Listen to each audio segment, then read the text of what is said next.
Lord, Zoe, para sa'yo. Ang verse na naibibigay ko kay Zoe is yung sa Matthew 5:16. Let your light shine before men, that they may see your good works and glorify your Father which is in heaven. So, tuloy-tuloy ka na kay Lord, and then sabi ko nga, mabilis lang ang araw. Sabi ko, one year naman babalik ka na. Sabi niya, hindi lang 11 months na lang. Kaya 11 months na lang, babalik ka na. Yes. Happy birthday in advance. Happy birthday.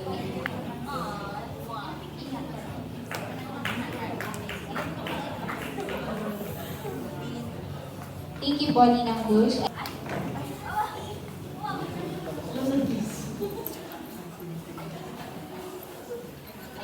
Hello, Ate Zoe, Jemima. Ayan ang tawag namin kasi sa kanya, Maima. Nang maliit siya. So, alam niyo na yung yung nakikain ni Zoe ay galing sa akin. At yung favorite na ano natin, yung Taylor Swift. Yung favorite namin na ano natin na anong sabi ko, yung nakakanta lagi, ano ba yun? Love story, yan. So, kung ano yung favorite ko, favorite niya na din. So, ayan. So, ang maibibigay ko lang sa'yo na verse is Jeremiah 1, verse 5. Sabi ng Lord doon, before I formed you in the womb, I knew you. And before you were born, I will set you apart. Ay, tama na. Tama. Pero dito kasi, consecrated you. Ayan. So, kilala ka ng Lord, simula pa lang na ikaw ay mas napupunan ka lang ni Ate Daddy. So, ayan, kung saan ka man na lugar, dadali ng Lord, doon ka mag-bloom.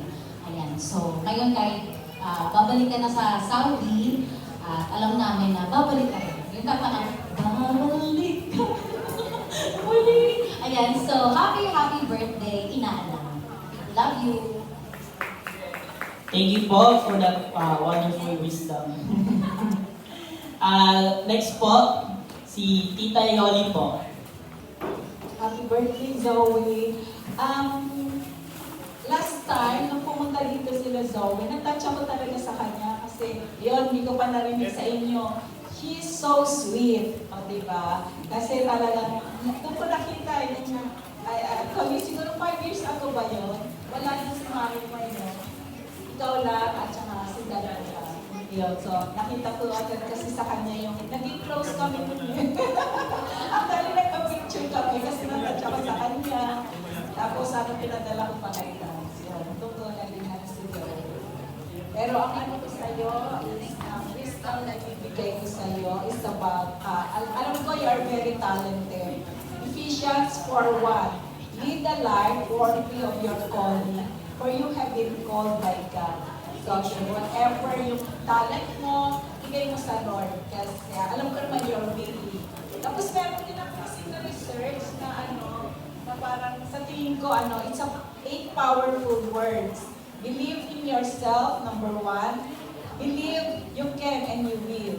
2, stay strong. 3, believe, achieve. Number 3, never give up. A little progress each day, but adds up to big results. Then be grateful. A grateful heart is a magnet for miracles. Then work hard. Good things come to those who hustle. Next is stay humble. Work hard in silence. Let success make the house.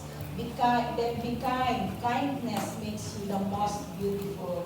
Then smiling. Because of your smile, you make life more beautiful. Stay sweet as you are. Happy birthday. Thank you, Tita Yoli. Ngayon naman, sa next naman, 10 naman daw po yung kanya. So, let's watch. Hello, happy birthday.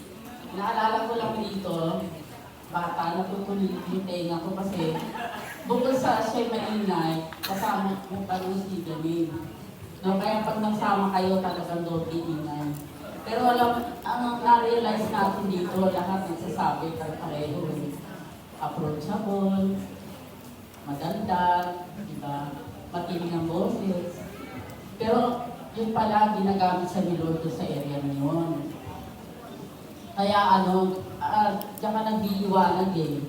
Marami kang maaakay na kaluluwa dahil dyan sa kadaldalan mo. Gamitin mo yan. Patuloy kang magliwanag, patuloy kang gamitin ni Lord. Kasi maganda yung kadaldalan, no? Hindi yung marites. Ibig sabihin, approachable ka talaga. Magagamit ka talaga ni Lord doon. So, once again, happy birthday. Blessing ka sa lahat. Yan. Thank you po. And Ate Amalia. And Pwede daw ako magbigay ng words of wisdom. Kaso naka-schedule ako magpa-therapy kaya sabi ko, naku, malilate ako. Eh, hindi na tuloy. Anyway, Zoe, talagang baby ka pa, cute na cute ka na para sa akin. Sabi ko, ang cute itong batang ko, ang kinis-kinis. Talagang puti-puti pa, lalo na ngayon. Natutuwa ako dahil hindi mo nakalimutan ang Elohim. Hindi mo nakalimutan. Talagang kahit 10 years na kayo doon, tuwing pumupunta kayo dito, talagang dumadaan kayo sa Elohim. Praise God dahil naging faithful kayo sa church na to. Thank you, Zoe, dahil naging mabait kang bata, nasunurin kang anak sa mami tayo mo.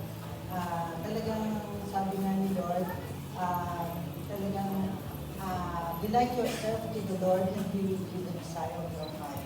Talagang kabigay mo lang kay Lord kung anong desire mo, ibigay mo lang sa'yo. Basta mag-serve ka lang kay Lord. Praise God. Zoe, we love you and God bless. Happy birthday.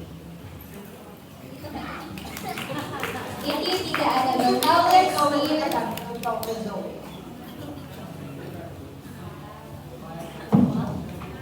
Zoe, magagamit mo ito ng bongga-bongga. Hindi mo kami makakalimutan.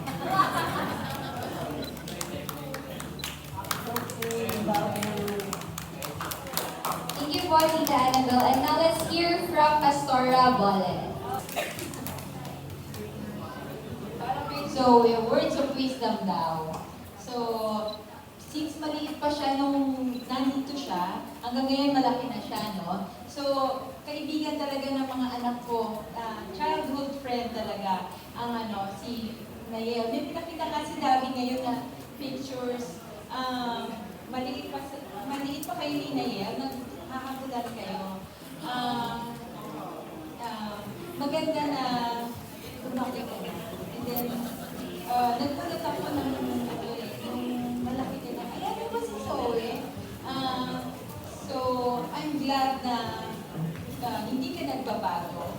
Nung maliit ka, hanggang ngayon, Zoe pa rin siya. Hindi siya nagbabago. Yung i-impart ko na wisdom sa'yo is honor your father and your mother. Because it comes with a it comes with a promise that it has a long life na yun. And words of wisdom, be confidently beautiful with the heart. Yes, with the heart for the Lord and for other people. Remember mo whenever you are lonely or look back mo lang itong event na ito. So, 6 months from now, January, happy birthday, January, birthday ko. So, ino-look forward mo lang yung mga event na ito, yung mga So, para makag-gather ka ng strength. Sa pag-aaral mo, mag-aaral ka mabuti. So, family friend namin talaga si Gabi at saka yung mga anak niya. So, happy birthday in advance. At saka, ang hint ko sa'yo, nag-usap na tayo. So, thank you for being a beautiful lady right now. And be confident ka. Confidently beautiful with the heart for the Lord. thank you po, Pastora Bolet, for that wonderful wisdom na nabay. I thank you. Para kay Zoe, Siyempre, ang arte-arte ng bagay. Lagi namin pinag-uusapan. Ano siya? Natural, very natural. No, kasi kaliit mo pa noon, so lahat ng kapitan nandun sa kanya. No, lagi namin pinag-uusapan na, ewan ko kung natatandaan mo yun, nung umalis kayo ni David, or ewan ko kasi umiiyak ka nun eh, nasa sasakyan ka. So sinasabi lang namin sa sarili namin na sana bumalik si Zoe dito sa Pilipinas. Kasi alam namin na temporary lang kayo doon eh. Alam namin yan. But of course, hindi namin expect na tatagal kayo doon. But it's good. It's all good. So, talagang marami akong experience kay Ken. Dahil si Ken ay naging estudyante ko. But for Zoe, we thank God for you. And I know that your parents are so proud of you, especially Dabi, and of course Oliver. And I've seen you, Asa. I've heard you sang. At napakaganda ng boses niya. Manang-mana kay Wilma Santos. Si Dabi yung... So, being a worship leader po si Dabi dito, ang kabataan niya.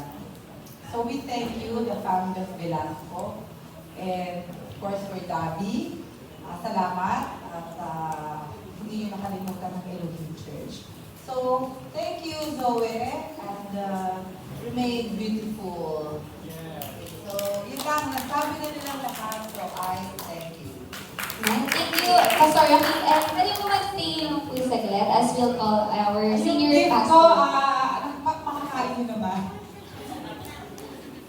Pastor, stay lang po. And tawagin din po namin lahat ng senior pastor, Pastor Ferdy, Pastor Glenn, Pastor Bolet, para po ipag-pray si Zoe, si Ate Dabi, and also Kuya Ken.